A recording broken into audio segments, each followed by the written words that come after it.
د کاروبار په ځای کې به سفارانه لمونځ کوو که پره لمونځ وکړو. دا مسله ډېره پوښتل کېږي، خاص کر زموږ هغه وروڼه چې د هغوی کاروبار او روزګار د کور څخه لرې وي،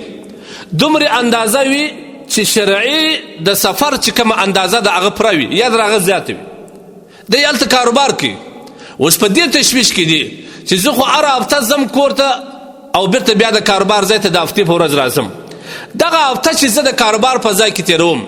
یا د بل په مزدوري کې تېروم یا په روزګار کې تېروم، دا په دغه ځای کې زه پوره لمونځ وکړم او که یا د سفارانه لمونځ وکړم. دا مسله ښه غوږ ته ونیسئ. دا مسله په حقیقت کې دا رقم ده،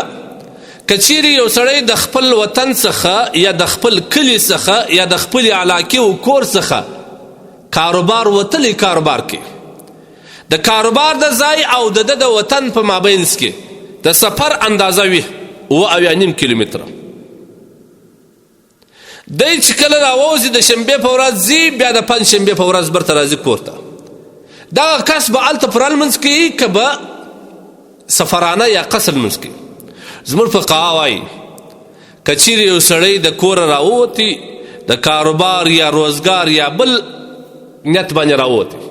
او د ده او د هغه ځای په مابینځ کې د سفر اندازه وه یو، او دوم د 15 ورځو نیت یې هم نه دی کړی، بیا چې دی په کم وخت کې هلته ورسېدی شپې کوي ورځې کوي لمونځ به د سفر لمونځ کوي. او که دی په ټول عمر کې هغه ځای ته چې د ده کاروبار دی یا د ده روزګار دی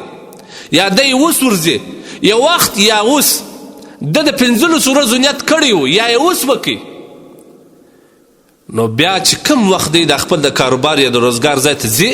هلته به دی د سفر لمونځ نه کوي بلکې پوره لمونځ به کوي، دی بیا مقیم بلل کېږي.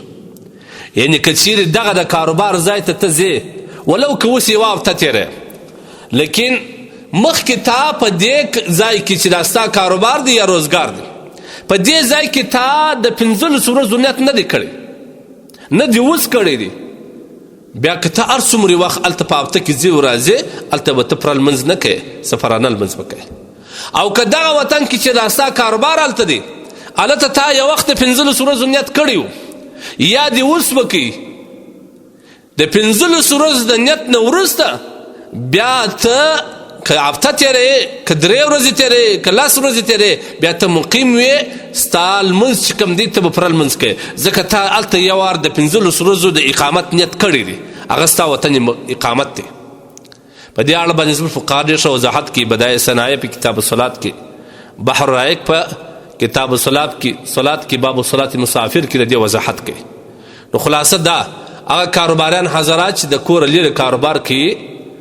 او 7.5 کیلومتره سفر وي یا زیات وي، نو که هغوی په د کاروبار ځای یو وارې وطن اقامت نه یې ګرځولی، د 15 ورځو نیت یې نه یې کړی، اوس د هفتې دپاره ځي ورځې دی به هلته پوره لمونځ نه کوي، قصر به کوي. او که یو وخت یا اوس د 15 ورځو نیت کړی و یا یې اوس وکړي، بیا د دې نیت نه وروسته دغه سړی دغه د کاروبار ځای د ده د وطن اقامت وګرځېدی، بیا چې هر وخت هلته وخت تېري دی به د سفر لمونځ نه کوي بلکې پوره لمونځ به کوي.